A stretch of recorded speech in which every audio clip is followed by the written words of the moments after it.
So, I've made a ton of orange and frankincense soap, but I have one little issue. Well, that was quite unfortunate to happen right in the middle of cutting. Hello everyone, we will solve how exactly can one replace a broken wire with their soap cutter. These hooks with a slit in the middle, a bit like a tongue cut in half, is important. You simply put your wire, specifically made for your soap cutter or something close to it, into the slit. This slit and hook mechanism is correspondent to coping saws, hence why people turn wood saws into soap cutters as it's more durable. Stay tuned as I will be uploading a video on how to build that and how to build a wood soap cutter mold.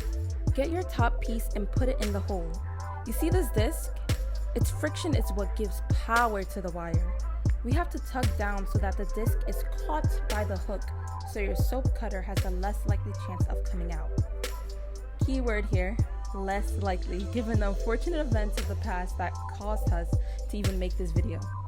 Anywho, now we are onto the bottom. This is where things get interesting. Why this simple mechanism took me a month to figure out, however, is a tad bit worrisome. You see that bottom piece that has a hook pretty much the same as the top, but extra metal extended out of it.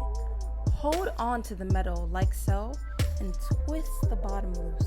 The direction may depend on the manufacturer. Alright, now we do something similar to the top. You put the wire through the slit and push the disc down neatly into the deep part of the hook.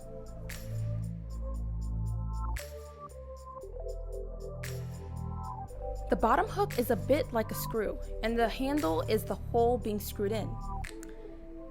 Anyway, so you are twisting the bottom handle and you will see that the wire is getting more sturdy.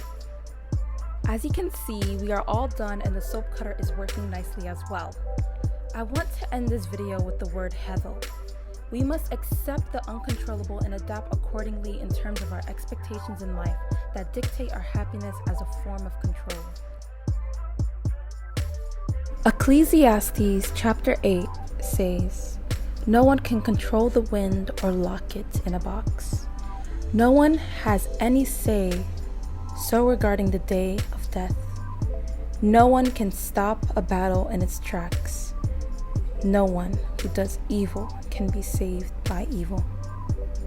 I feel like this message is so relevant to the fact that I couldn't control that my soap cutter broke, and I just wanted to connect it back to life in general because scripture has a funny way of speaking to me in that way, and I just wanted to share it with you guys in regards to that. Thank you so much for watching. Like and subscribe if you want to see more of this type of content as well. Have a lovely day or night. Bye.